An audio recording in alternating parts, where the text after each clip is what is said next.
Hi guys, welcome back to another video. In this video we are still talking football shirts, but in this video we are going to be discussing fake football shirts. Are they worth it? Should we be buying fake shirts? So there are lots of people all over YouTube talking and comparing fake shirts to the authentic shirts. If you check out this video, we took a look last summer at the new Liverpool 2022-23 home Vapor shirt. We compared the authentic versus the fake. And if you remember from that video, we looked at some of the intricate details and explored how you could reasonably tell the difference if, for example, you're considering purchasing something that looks perhaps too good to be true as a deal.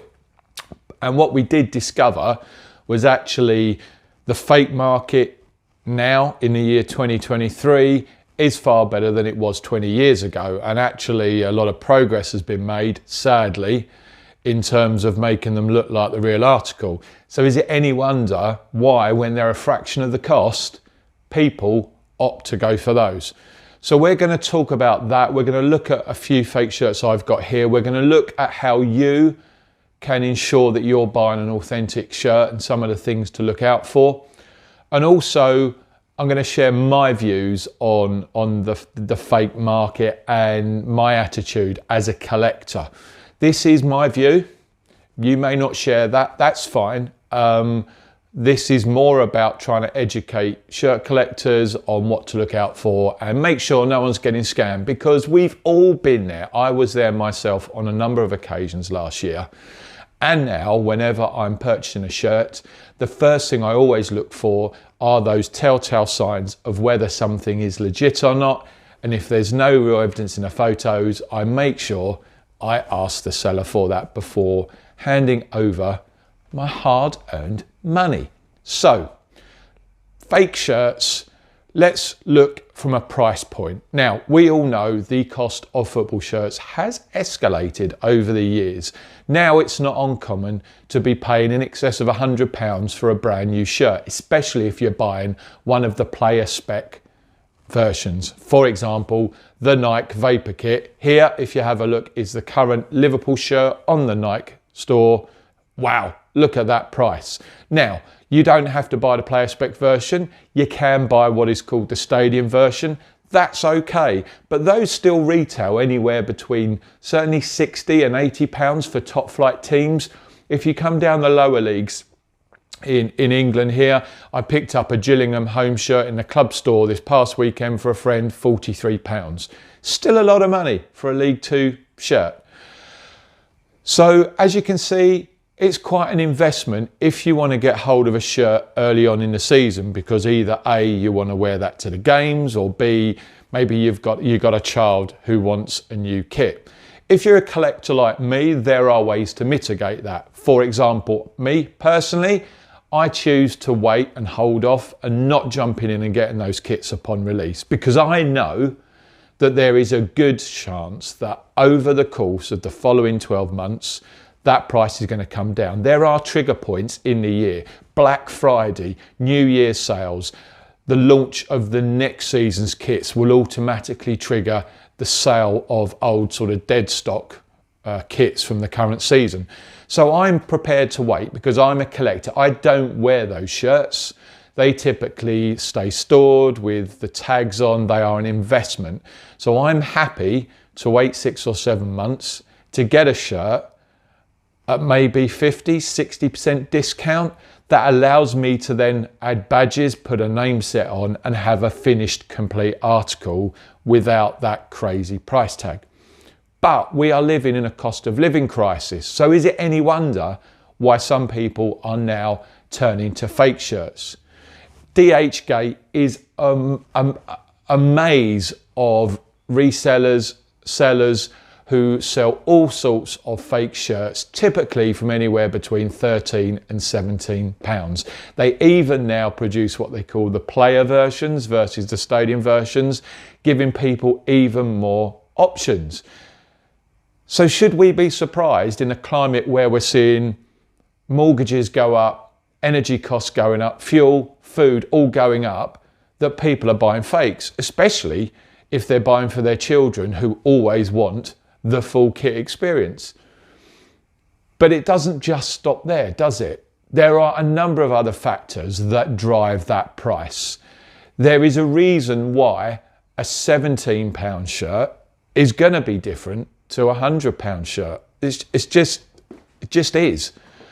And so, whilst it might seem inexpensive on the outset, I think there are considerations that anyone considering supporting those sellers on dhgate needs to consider. So let's have a look at a couple of shirts I've got. Now, these are fake shirts. I've got these for the purpose of this video. These shirts will go to a charity, one of the football kit charities, because, you know, they're okay for mucking around on a football pitch. So let's start with this. This is the Germany 2022 home shirt, the World Cup shirt. This is sold as the player version. I think this shirt cost about £15, posted from China. Big alarm bells, posted from China. Okay, some of the sellers, I think, have warehouses in England and they ship in bulk to those warehouses and then they get shipped out in UK post. And I think that sometimes explains the 3 to 4 week lead time. But you can automatically see here that the shape of this shirt is all wrong. But to the untrained eye, receiving this shirt, you could look at this shirt and go, do you know what? There's some good detail in there. I can see there's a slight difference in the material there. It's got the badge. It's got labelling. You know, the labels look relatively authentic. Yeah, you could look at that and you could think, okay. But a number of things to look out for when you're buying fake shirts. And I'm not recommending you buy fake shirts. But ordinarily, fake shirts, because they're produced in Asia, the Asian market is very different to the market over here in the West. Sizing is all over the place. So typically, a telltale sign if you're online and you're wondering, is a shirt authentic or not?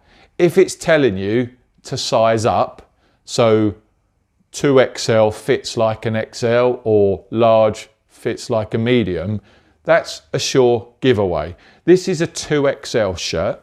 I've tried this on. It's a slightly slimmer fit. I'm an XL and it's still snug. So automatically, you know, there's an alarm bell there. I shouldn't be buying a 2XL shirt for it to feel comfortable. Certainly not if I'm going to Adidas and buying the replica shirt. Also on this shirt, the colouring seems a little bit off. The detail around the collar, this shirt is unworn and you can just tell it's flimsy. There's not, I mean, I'm sure, I mean, there's a bit of give in there, but it's not, it feels cheap. And having handled the German, well, I say handled, I've got the German Vapor Knit version upstairs with a name set, because when they went out, the price dropped and I picked that shirt up for silly money. But immediately, yeah, it's a no-brainer. But I deal with football shirts day in, day out. The next shirt, again, to the untrained eye, the Brazil World Cup shirt. And you look at this, and I must admit, when I got this one, I looked at it and thought, do you know what? It's not. I've seen worse authentic shirts many years ago. But thinking back to the World Cup and all those people that were in the pubs and in the fan zones, you know, this shirt would have served its purpose. What we don't know with these shirts is how they fare going through the wash multiple times. Maybe this one perhaps a little bit better because it is actually stitched badging and logo rather than any sort of heat pressed. You can see the underlying pattern on the shirt, which is the same pattern as is on the authentic. Again, this shirt is sized up, isn't as slim fitting as the Germany one, but again, the collar just looks really, really flimsy. And finally, this one, the England one, again, this is the Vapor Knit one.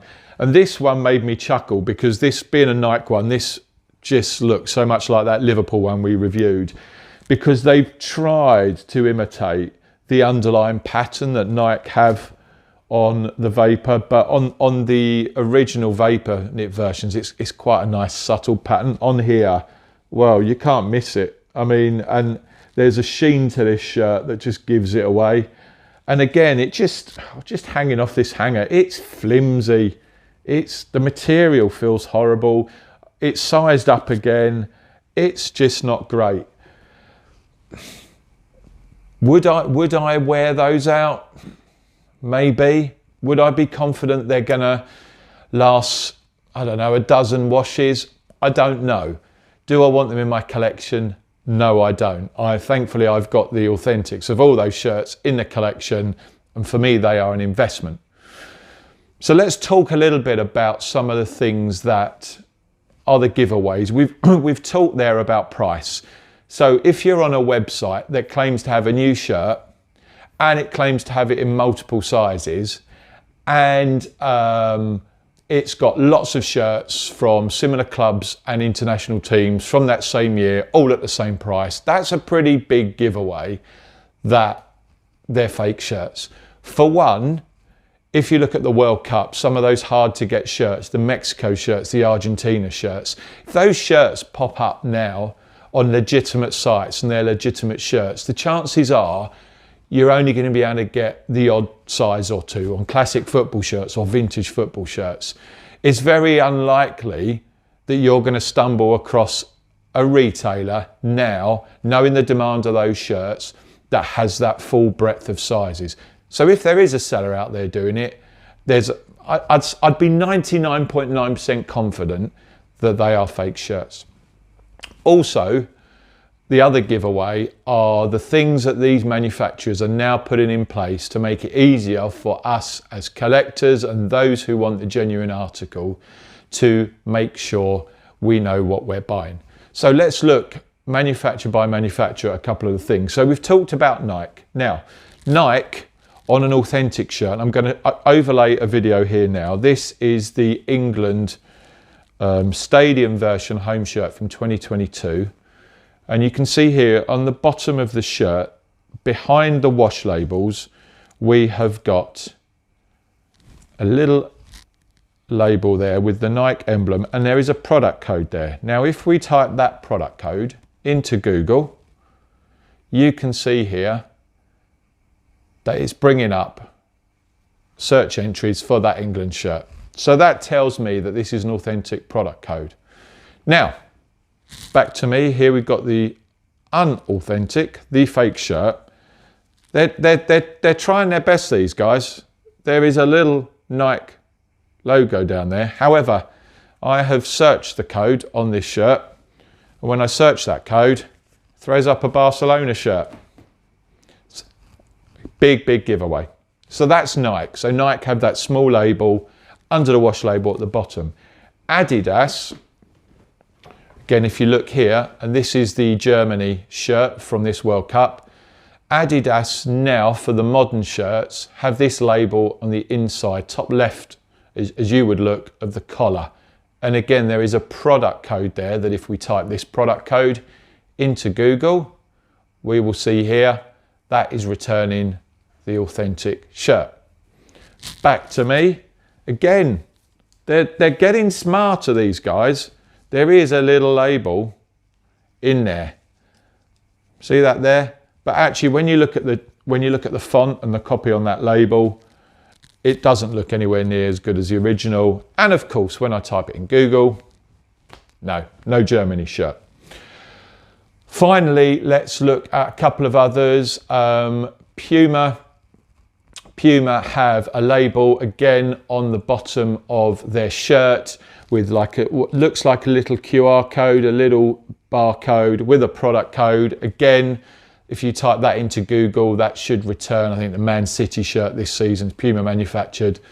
I certainly did that when we reviewed the City shirts last year. Macron, another manufacturer, allow you to take a product code and enter it onto a website which will authenticate the shirt. So the shirt companies are doing their very best to safeguard the authenticity of their shirts. Now, who knows, in time, It's not unrealistic that in time, these guys will get so sophisticated that they will get their hands on that code, make sure that the fake versions have that code in, and they make it even more challenging. But I would like to think that the manufacturers are one step ahead. I know in America and Canada, certainly in the match worn space, you can almost track shirts down to the actual individual, I think, game and player in certain sports. Whether it will ever get here, both in the match worn space or the replica space, I don't know. The other thing I just wanted to say before we finish this video, when it comes to fakes, is there is a reason why these kits are manufactured at such a small cost. And that is the conditions in which those people manufacturing these shirts are having to work. Often it's being done in sweatshops across Asia. Sometimes that activity is linked to gang crime, all manner of ethical challenges for me personally on why I wouldn't want to put my money into these shirts. For the sake of saving some money, my advice to anyone would be wait, be patient. In the same way as I was always brought up to buy things when I can afford them and not live on credit, if there's a shirt you really want, save for it, because when you get it, you'll appreciate it more. And if you're prepared to wait for a sale, wait for that sale. A shirt will always come down in value. And if you're one of these people that says, but I can't get a new shirt for that sort of money and this is new, well, you can if you're patient. If you're really impatient and you want a shirt now, there are lots of retailers, Classic Football Shirts, others, who give you access to football shirts from across the world. You can get some really exciting and stunning football shirts from around the world's leagues for 15 to 20 quid if you look hard enough. Okay, if you want the Premier League teams, if you want the World Cup shirts, you've just got to be a little bit patient. Just remember, if you're spending £15 on one of these shirts, where that money's going, what you are supporting. And I think, you know, as collectors, there is a reason why we want authenticity. There is a reason we spend the money we do on certain shirts, because often they're seen as an investment. If you're looking for a throwaway kit or something to play around in, buy last season's kit, buy the season before. As a runner, I am very rarely tempted into buying the latest model of a running shoe, because I know that whilst the technology is moving on, that the version 7 that they released 18 months ago versus the new version 9 of an Asics trainer is just as good and is, you know, a fraction of the cost. So the same should apply to football shirts. Be patient. If you want one to kick around in, buy a shirt that's appropriate to kick around in. If you want to support your team, great, support your team. Just don't do it. Just don't do it with a fake shirt. If anything, plan ahead, know that your team's going to launch a kit, and if you really want to pay full price, save up for it ahead of the game. Guys, I hope that was useful information. Let us know your thoughts on the bottom. And again, these are my views. YouTubers all have a very different view, but as a collector, that's my personal take on it. That's what I do to ensure when I'm buying a shirt, I'm confident that I'm buying an authentic shirt. So there's some tips there to ensure you don't get caught out. And if you do, just rub it off, put it down as a bad experience. We've all been there. And move on to the next shirt.